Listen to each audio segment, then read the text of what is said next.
James Comey does this crazy thing where he says 11 days before an election, I've got all these emails and we might have to be continuing our investigation into Hillary Clinton. He hasn't read any of the emails. He doesn't know what the hell's going on with those emails. He did that anyway. Now, in a separate part of the FBI, Andrew McCabe, who is the number 2 person in the FBI, is apparently looking into the Clinton Foundation. Now, that's what FBI officials want. The State Department does. Certainly, of course, the people who worked at the State Department under Hillary Clinton don't want that. But the Justice Department also has their concerns. The FBI is within the Justice Department, but they report to the Attorney General. So that is why the FBI investigates. The Justice Department decides whether they're going to prosecute. So now we go to the Wall Street Journal on this. In February, FBI officials made a presentation to the Justice Department, according to these people. Their inside sources. By all accounts, the meeting didn't go well. Some said that it is because the FBI didn't present compelling evidence to justify a more aggressive pursuit of the Clinton Foundation.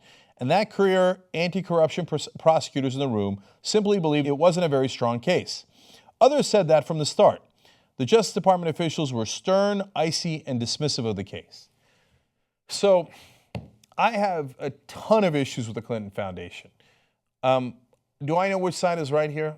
The FBI investigators who are saying, let's go get him, or the Justice Department officials going, well, get him on what? You don't have any information. You don't have any incriminating evidence there was pay to play or anything along those lines. So you want to go to a fishing expedition in the middle of an election, and they don't even talk about the election. They just say you want to go on a fishing expedition when you've got nothing. So, but I don't know who's right about that, because it could be that the Justice Department is covering for Hillary Clinton. It's Obama's Justice Department. It could be that there's a bunch of yokels in the FBI who are like, oh, yeah, I know, she got something. Or it could be they both right. Maybe they don't have anything yet, but the FBI guys, even if they're Republicans, think, yeah, but if you give me a subpoena or two, I can get you something, because look at the Clinton Foundation taking checks of millions of dollars, sometimes tens of millions of dollars, and then all of a sudden the State Department does X. It's a good question. It's hard to know who's right on this. They continue.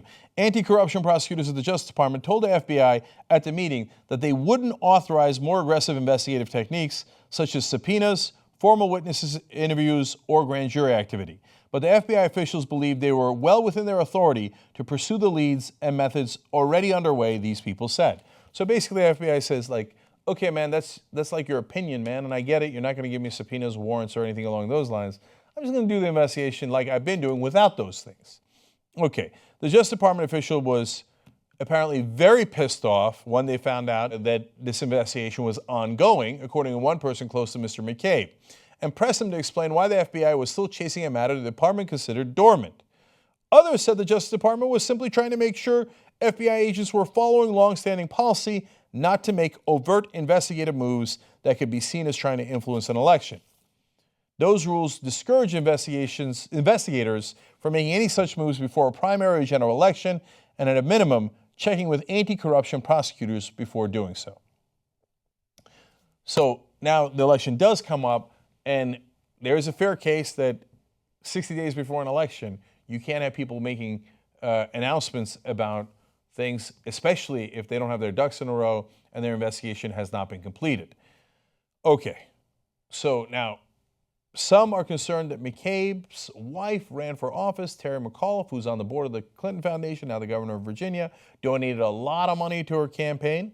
Some are concerned, actually not many are concerned, I'm the one who brings it up most often, but they should be concerned that, hey, wait a minute, let's not forget that James Comey was the number 2 guy under John Ashcroft in his Justice Department, and if John Ashcroft picked him, that means he thought he was the second most conservative legal mind in America within the context of the people who work there. So James Comey is deeply right-wing. And then McCabe, I don't know what his politics are, but overall, this thing's an absolute mess.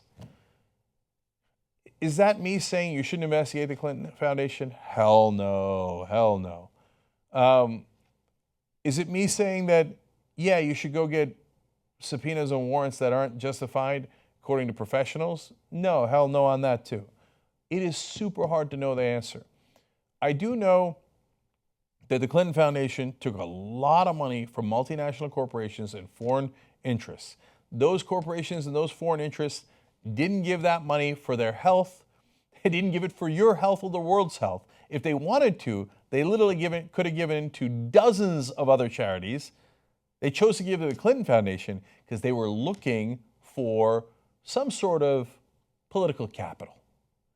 Now, would I be surprised if that political capital was exercised in a way that was illegal?